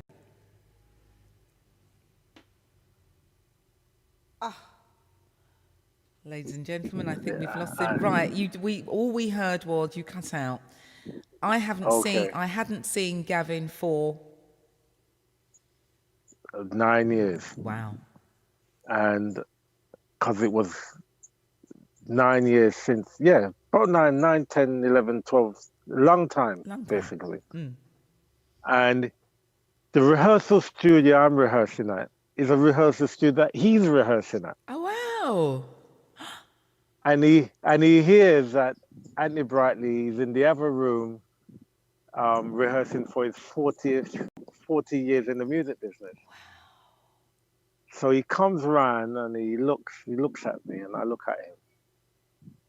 And we just hug each other. Oh, don't, I'm going to cry. And he said, "You all right, Dad?" I said, "Yeah, I'm good, Gavin. How you doing?" Because he didn't grow up with me, he didn't know what to call me. Oh. You know, so that was that, right? So that's 72, 40 years. I mean, it's 2012. Anyway, after that, I said to Chris and I said to Devon, "Boy, how you feel on stage?" Well, Chris said, "Feel good." I said, "You're damn right, feel good." And then Devon, "How you feel?" Chris said, "Boy," Devon said, "Feel good." I said, "You know what? Let's hit the road again." So we're hitting the road. Desmond has got, so we're putting all of these little things together. And I've got all these different singers singing, and it's working, but we're more coming in like a karaoke band, just re-singing. And I'm saying, nah, we need to put on a show. And I'm trying to explain to these men, we're not no dance band, we're a show band. We need to put on a show. Anyway, me and Gavin. All right, so me and that Gavin have been arguing for years because I didn't get it right with him, and he makes me know I never get it right with him. Yeah. And so I sent him a message, and I said, look, can I just see you and talk to you? I can't do nothing about it yesterday, but I can do something about it tomorrow. And he says, all right, then, come. You can come and see your grandson that you haven't seen. You know, like he's really pacing it on. Anyway, I come to see my grandson, Ashante. And we're talking, and anyway, we've had a good day. We've talked for like 5 hours, and he says, by the way, what you have that man I singing for you for? Is that what Gavin said? Yeah. I said, what do you mean? I said, they're the best of the bunch. He said, them can't sing, man. You need me. And I said under my breath, this little boy show off you. So I wonder where he gets it from. So I said to him, yeah, well, you're going to have to audition. That's no problem. How many songs do you want me to learn? 1, 2, 5, 10? I said, 10 would be good. Because I need to know if you can deal with every kind of mood. So I says, all right. So he says, so when you want to do this? Tomorrow. And I said to myself, yeah, here he goes. What, you think you can learn the 10 songs every now one day and do? So I said, yeah, all right, then tomorrow. Anyway, tomorrow comes and Gavin says to me, phones me up and says, Dad, I can't make it. So I said to myself, yeah, I'll big chat. Then he says, but you can come to me. I said, what? He says, you can come to me. I just can't come out to you. Oh. I said, all right, no problem. So I go up there with my iPad. And he says, what song you want to sing? Just tell me. So now, this is what was the amazing thing. Obviously, I'm saying to myself, how is this guy going to do this? Because by rights, you're supposed to have a record player playing or some CD or whatever the case is. But my man gets everything from YouTube. Right. Yeah. And I'm saying, this damn YouTube, this is like the Matrix. Anything a man wants him, just draw it down. So I said, sing Amigo. And he sings Amigo. And I'm literally got my iPad in the air. And I'm saying, whoa. This is for real. I said, sing Freedom Time. I said, sing reggae music. I said, sing Six Man. And this man is just reeling off the song them. And he knows the lyrics. And I know he wasn't practicing before because me and him never deal, so why would you? You understand? I said to him, what, you really learn all these songs? He said, yeah, it's only 10 songs. I said, well, when we do a stage show, there's 30 songs worth to learn. He said, yeah, that's fine.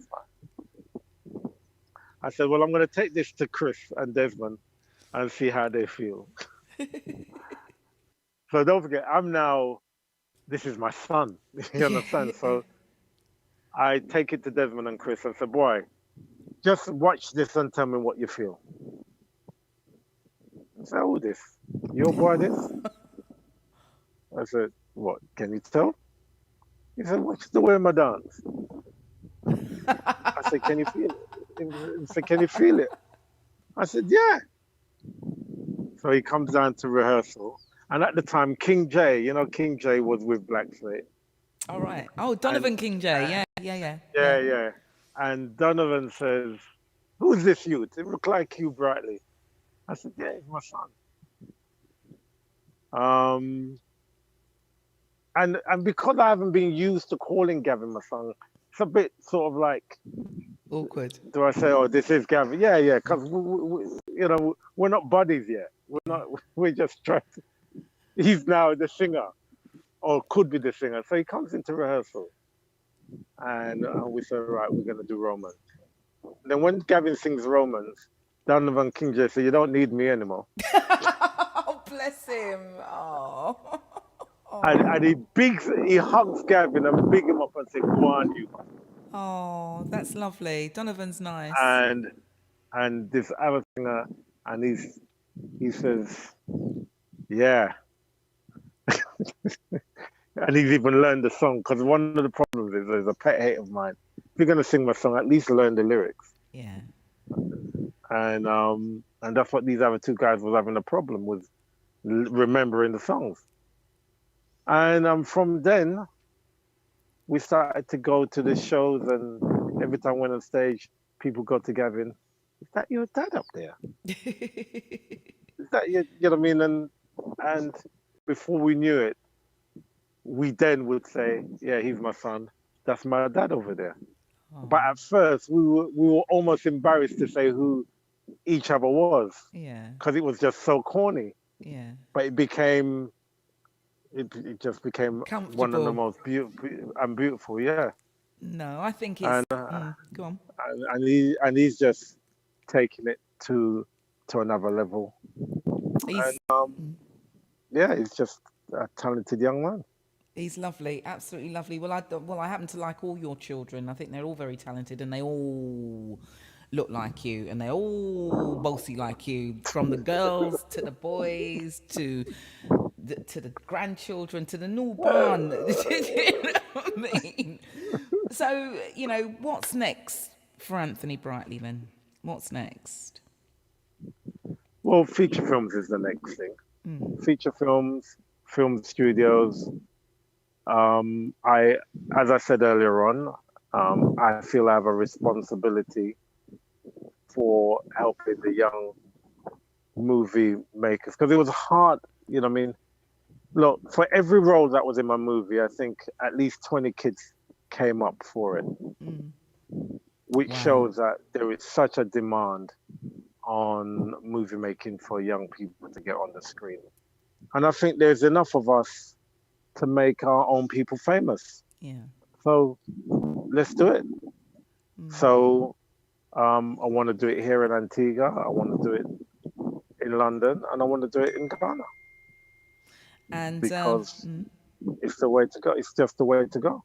And with every movie will come a book, and every book will come a textbook, so people can do homework, especially with the movies that carry history. So children and children can start learning the history of our Black created side of what happened in the UK. And I'm talking about Black British history, because we're only now really in the position to can really document it properly. Imagine we're rewriting history in Google, because Google doesn't know it all. So imagine we're doing things that's a first for Google. Yeah, no, absolutely. So, you put in Stickman now in Google, you see nothing. Yeah. You scroll down, you see Max Stickman, and then you see Black Slate's record. Well, I look forward to when you start seeing the first page of some man dressing. You'll see clips from the movie. You'll see people talking about, and that's, that's what we're going to get. That's what's going to happen. We're going to start writing our history visually, mentally, on pen and paper, and in our libraries. We will have our libraries. And we'll have a Black British section. Definitely. And, if anyone can make it happen, you certainly can. And, I just feel as though I've just scraped the surface, and I'm pretty sure we've been speaking for longer than 2 hours. And we haven't even spoken about Trident, but I'd just like to tell everybody that you're not just about showbiz. You really are a community activist in terms, what's the full phrase of that? Community, looking after the community and having their concerns. I think it's just basically being responsible. We are all supposed to be our brother's keeper. Yeah. And we're supposed to love thy neighbor. We're supposed to love each other as we love ourselves. There's a lot of things that we're supposed to do. And I think we grew up like that. You would go to these weddings, christenings. You would never know anyone, but by the time you leave, you are all family. Yeah, yeah. Everybody you would call uncle, auntie. You know what I mean? It was really a real community that, for some reason, the British government has a way of displacing all the time. Some places do it worse than others. But every time we get comfortable, we get displaced. And really now is the time to own the spot that we're on, so they can't displace us anymore. Yeah. And we can start by having our own library first. And it doesn't matter whether it's a paperback, whether it's a hardback, whether it's just on a cassette, but we need a library that you can go and listen to an old Sir George tape, or you can go and listen to the things that we grew up on. You know what I mean? The things that actually belong to us. You know what I mean? Who knows about where grime come from? Who knows about where Afro garage come from? Who knows where jungle come from, and why jungle is double time to roots rock reggae? Why grime is, you know, when you listen to our foundation, even though we're so far apart, we're so close together. Yeah, I agree with that. By having one place where you can go, where everything is, we're halfway there. Definitely. Well, you know, thank you so much for taking so much time out of your busy day. I've got to say hi to Lodrick, who's been listening, and also Sherry Class. Before you go, is there anyone that you'd like to say hello to and give some props to? You know, as I say, you've done so much, and as you say, you haven't done it on your own. And I know that you can't remember everybody, but... You know, and you're right, it's hard to mention someone, don't mention the others. I've had teams that I've worked with in every single area of my life. My family life, my group life, the sound system life, the club life, the record company, you know what I mean? They're all being extended families. And, you know what I mean? And anyone who has worked with me has become part of the family. We do, you know what I mean? Even if we broke up with being vexed or whatever the case is, but the love, because we've had more love than upsets, it's hard to actually shut the door.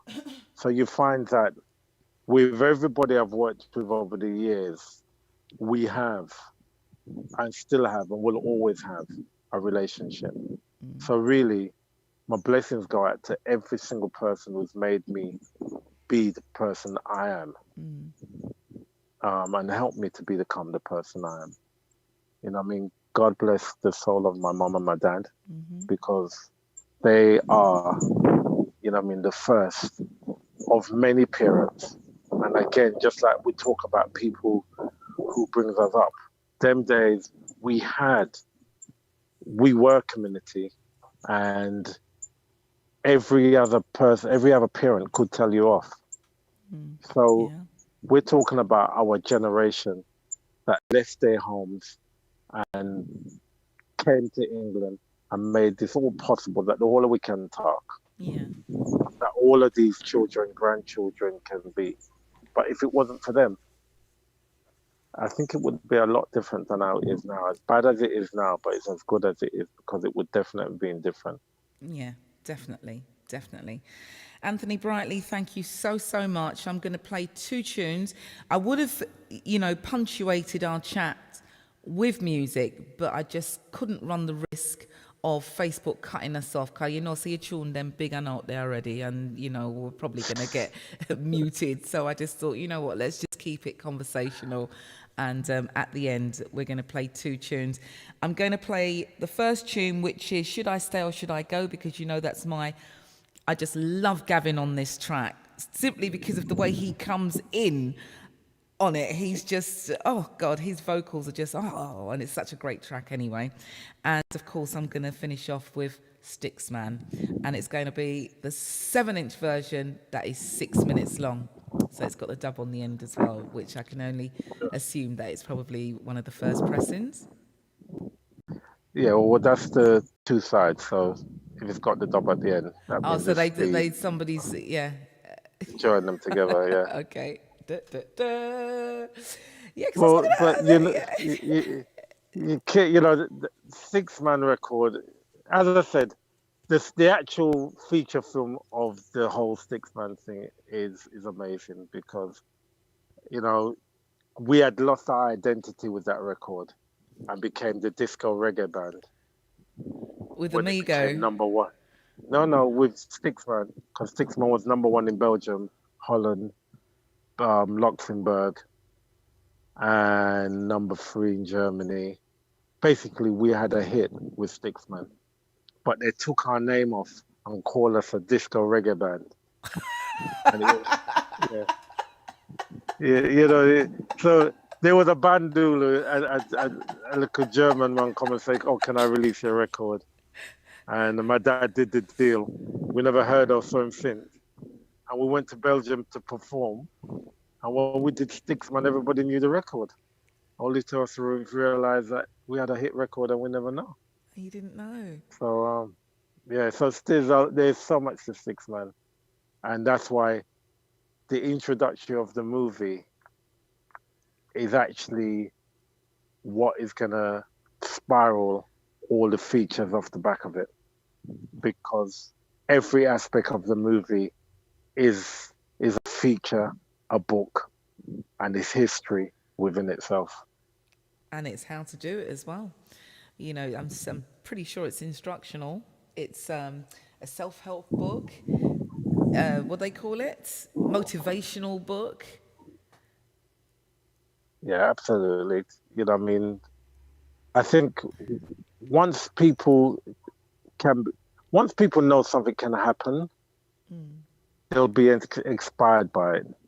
And, you know, and that's one of the reasons why I'm encouraging parents to bring their child to the premiere who wants to be an actor. If you're an acting school, you come to that premiere because you want to be in something, you have to get in it. You got to get in it, you've got to be part of it. When can we expect it? I think it's going to be because of the preparation of making because of the preparation of having to make to film it, because it is going to be a movie and it's going to be a spectacular movie because we're trying to get the rights to block the road, and it's just going to be crazy. Yeah, you think Fast and Furious, I'm ready to Paul. You know, once we start doing something, we're gonna take it to another level. So we just need to be there, you know what I mean? Because it's gonna be magic. It's gonna be, you know what I mean? So, and how could I forget this? One of the things we're gonna do at that film premiere is honor all of those original young British actors who started to act in the 70s and 80s, and even the ones in the 90s. We're going to try our best to get in contact with every one of them and honor them on that day, because since No Problems, we've never had another No Problem. Since Real McCoy, we've never had another Real McCoy. And the list goes on. Since 291 Club, we've never had another 291 Club. Since, you know, I mean, there's so much things we've done that we have not been able to repeat because the powers that be has said, "Ooh, that's made them too good. Ooh, that's did it." And that is why, even when you're going to be watching Stickman, you know what I mean? I'm not even apologizing, but you won't be able to see it on Netflix, and you won't be able to see it on what I call Amazon Prime. You'll be able to see it on local Caribbean TV, African TV, and you'll be able to see it on British Black TV. Make the statement. Make the statement. So it'll be on our own channel. So you want to see us, we'll have a channel. That's why we're going to keep and put all of our actors back in business, because we're going to need content, whether you're a screenwriter, whether you're a producer, whether you're an actor, musician, electrician, you know, to run a film studio, carpenter, scene, everybody. It's not just the actor. To make a film, there are so many different components. So, Warner Brothers, watch out. It's here. We're not even watching them, but, you know, all right. So if people want to stay in contact and make sure they're at the head of the queue with what you're doing, how do they get in contact with you? AnthonyBrightly.com. Simple fill up. things. Simple. Yeah, simple. AnthonyBrightly.com.